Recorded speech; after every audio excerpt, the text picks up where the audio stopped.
Muchísimas gracias, Maggie. En un ratito volvemos a estar en contacto contigo. Ahora recibimos con mucho gusto al director de Planificación de la Intendencia de Montevideo, Luis Oreggioni. Bienvenido. ¿Qué tal, Luis? Un placer tenerlo en la mañana de Arriba Gente. Un gusto.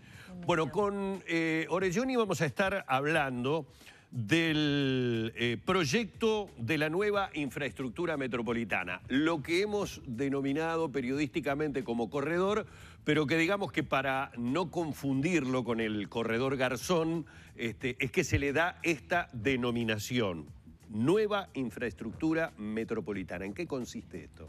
Bueno, esta es una idea que se ha ido gestando. La intendenta Cose se la presentó al presidente y a partir de eso se desencadenaron una serie de reuniones con múltiples actores de gobierno, actores del sistema y otros actores involucrados. Tiene que ver por un lado, con una respuesta a la situación de crisis sanitaria y de crisis económica, buscando generar empleo, pero sobre todo es una fuerte apuesta a un cambio muy grande de paradigma de la movilidad metropolitana, ¿no? Nuestra nuestra área metropolitana comprende a casi 2/3 de la población del país. Nuestra movilidad en una región que es muy extensa y que concentra a mucha gente, pero es muy extensa, es un elemento muy importante.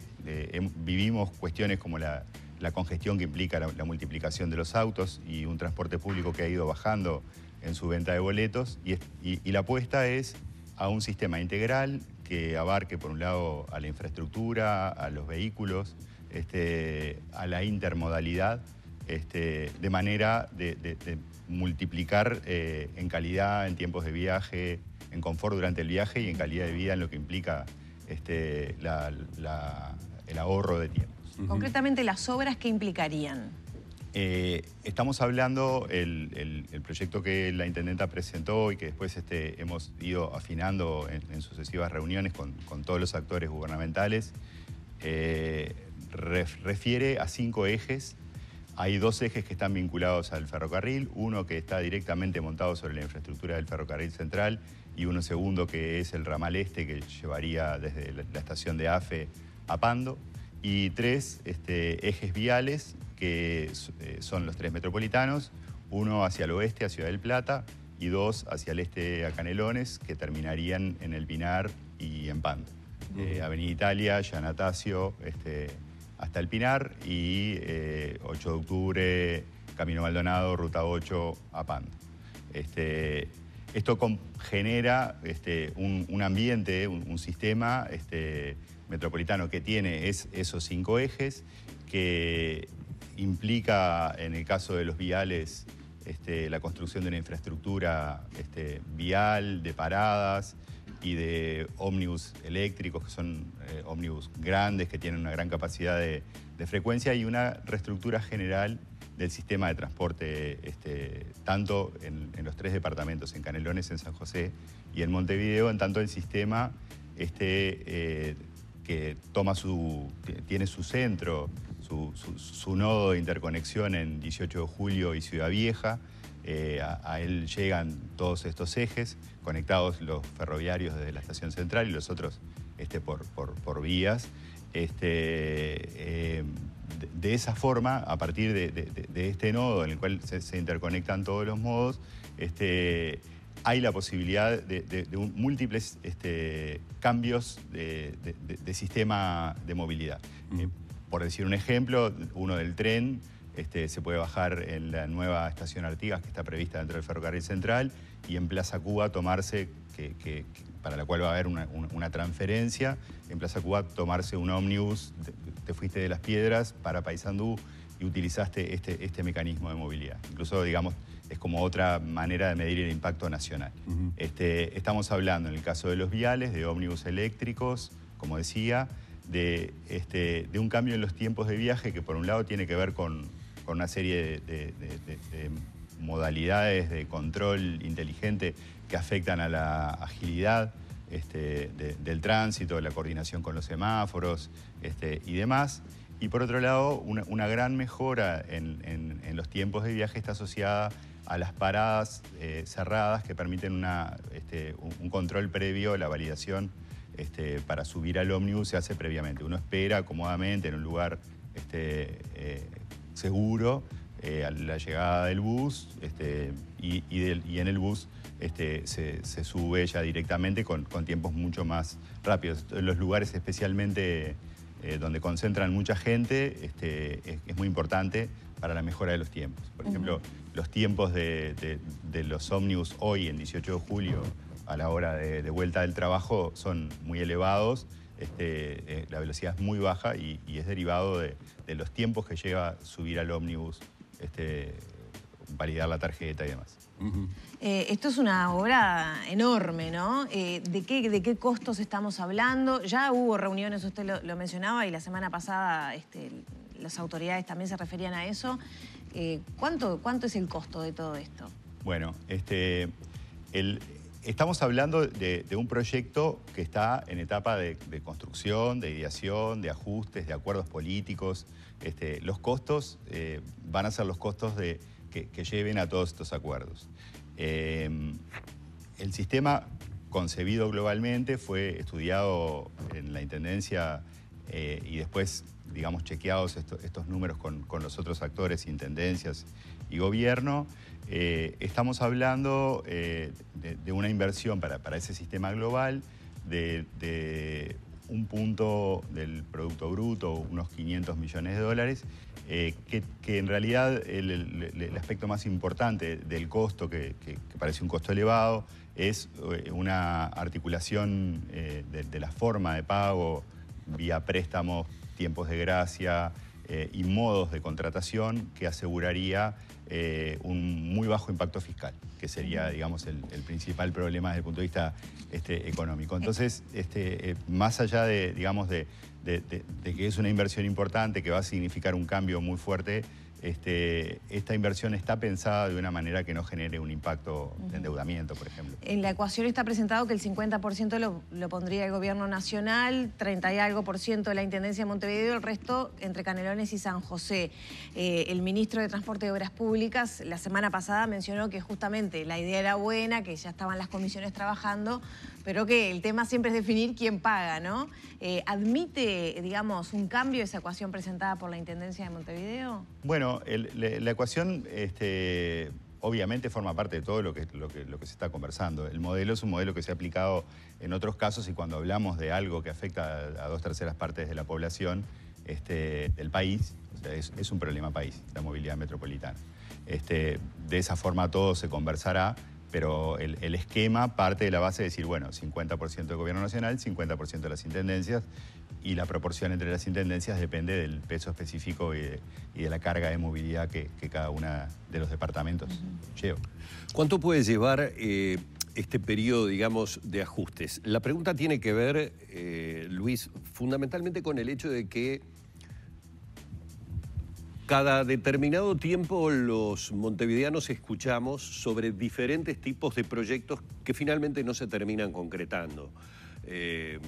Un tren por Avenida Italia hacia el este, la posibilidad de que Montevideo tenga un metro, no subterráneo sino aéreo, inclusive hasta en algún momento escuché hablar también de la posibilidad de transporte fluvial, es decir, el estilo ferries, como existen, por ejemplo, en la bahía de Sydney, para cruzar, por ejemplo, desde el Cerro hasta la Ciudad Vieja. Es decir, seguramente me estoy olvidando de muchos más, estoy a memoria recordando algunos proyectos de los que llegamos a ver algún dibujito, incluso. Pero después va pasando el tiempo y van quedando en la nada. No sé si por un tema de acuerdos políticos, que son los necesarios, si por un tema de financiación o porque finalmente se realizan otros estudios como los de impacto ambiental, etcétera, etcétera, y los proyectos se van diluyendo. ¿Cuánto llevaría el que supiéramos efectivamente si este proyecto tiene los acuerdos necesarios como para comenzar las obras y llevarse adelante? Claro, bueno, es como los tiempos políticos, esto depende de acuerdos políticos. Y eso En todo caso, es muy importante lo que preguntás. Creo que los uruguayos, los montevideanos, hemos visto como esta película recurrentemente, de decir, bueno, ¿cuál es la razón por la cual estamos convencidos de que esto tiene una viabilidad? Bueno, creo que la principal razón por la cual creemos que esto se va a concretar, y ahora hablamos de los tiempos, tiene que ver con un proceso que ha integrado, empezando por el Gobierno Nacional, las 3 intendencias, a los actores de la Cámara de Transporte, de la Cámara de la Construcción, los trabajadores del PIT-CNT y de las 2 áreas, el transporte y la construcción, que estarían fuertemente involucrados en esto. Hemos relevado un enorme consenso de todos los actores sociales. Las 3 intendencias estamos muy interesadas y el presidente y el ministro de Transporte han manifestado intereses. Es una cosa que se está conversando verdaderamente. Depende de esos acuerdos. Hay unos tiempos después técnicos. Es una propuesta que es muy viable. En realidad es una inversión importante, generaría una serie de ventajas muy importantes que desbordan bastante lo que hablamos ahora.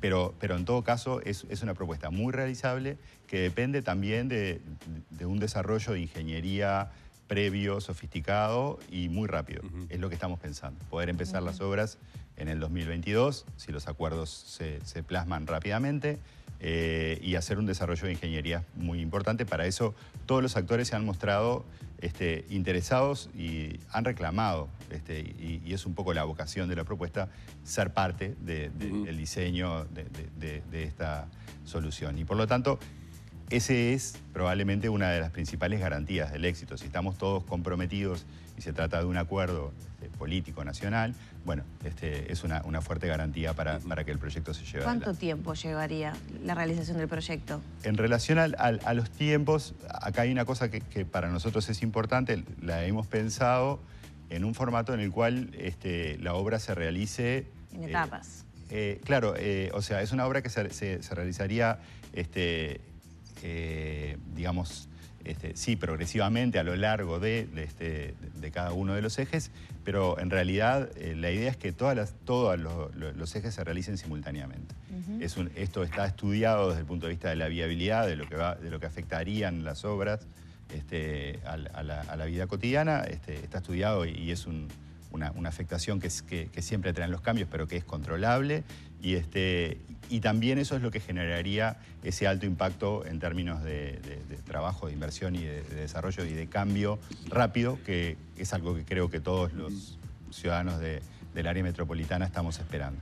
¿Pero cuánto tiempo, cuántos años se calcula? Estamos hablando de un proceso que capaz que si empieza en el 2022 lleve unos 4 años, o sea, pasarían estos periodos de gobierno, pero la obra ya estaría como muy avanzada al final de los periodos de gobierno. ¿Y el puntapié inicial después del acuerdo político, cuál sería? Porque más allá de la simultaneidad que se puede dar, es decir, no decir etapas, ¿no? Primera, segunda, tercera etapa, pero a partir del acuerdo político y a partir obviamente del tema financiación, ¿qué veríamos en el área metropolitana como inicio de obra?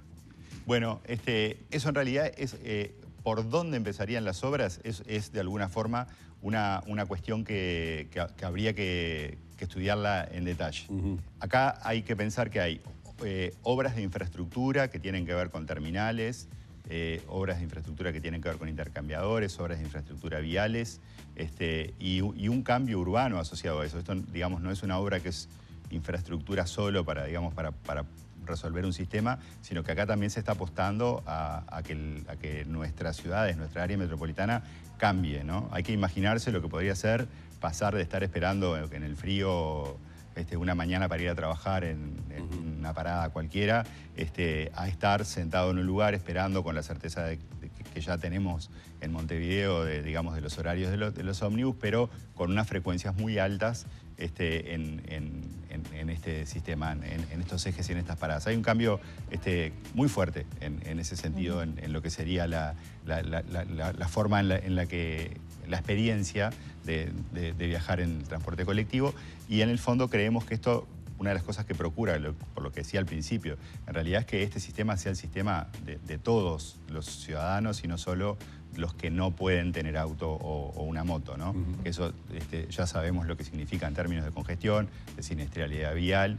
Estamos apostando, como apuestan las grandes ciudades, a un sistema que sea democrático, que nos incluya a todos. La prioridad va a seguir siendo el transporte público, entonces. Bueno, en este sistema, fuertemente, es una apuesta al transporte público, es una apuesta a la interlocución y a la incorporación de todos los actores. Hay que pensar que los actores no son solo los transportistas, sino también es quienes van a construir la infraestructura, incluso quienes van a hacer desarrollos inmobiliarios asociados. Hay mucho, digamos, mucho derrame de esta obra. Y a propósito justamente del costado social y del impacto en el ámbito laboral que va a tener esto en este contexto de pandemia y de crisis económica, ¿qué proyecciones se hacen en cuanto a puestos de trabajo, tiempos? Bueno, por el lado de los puestos de trabajo hay una estimación de unos 4.000 puestos de trabajo que estarían directamente trabajando en las obras.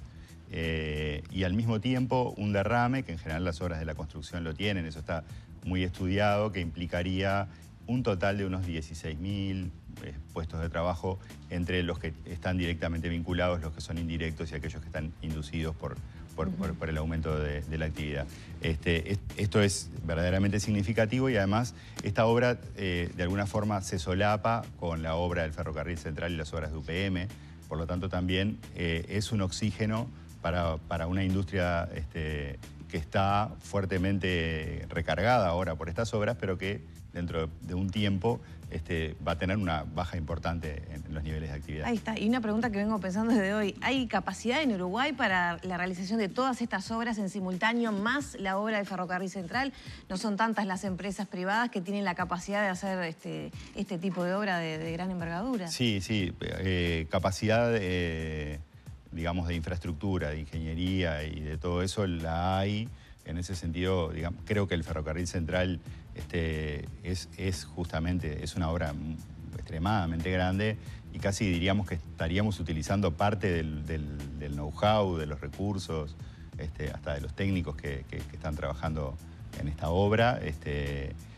Pero igual, el comienzo en paralelo ahora, de hecho, esto para Montevideo empezó ya hace tiempo, desde que se asumió, estudiando un modelo de movilidad montevideano que tuviera que ver con la dimensión eléctrica como fuerte componente, que tiene que ver también con lo ambiental, que tiene que ver con la calidad del viaje. Nosotros en Montevideo lo tenemos bastante estudiado y ya hace un tiempo que estamos trabajando con esta idea, que tiene ya la incorporación de varios departamentos y muchísimos técnicos en la Intendencia y que va a requerir también del conocimiento de consultorías privadas. Esto va a activar también al mundo profesional y por supuesto que al mundo de la construcción. Muchas gracias. Bueno, muchísimas gracias. Hemos estado en la mañana de Arriba Gente dialogando con el director de Planificación de la Intendencia de Montevideo, Luis Orelloni.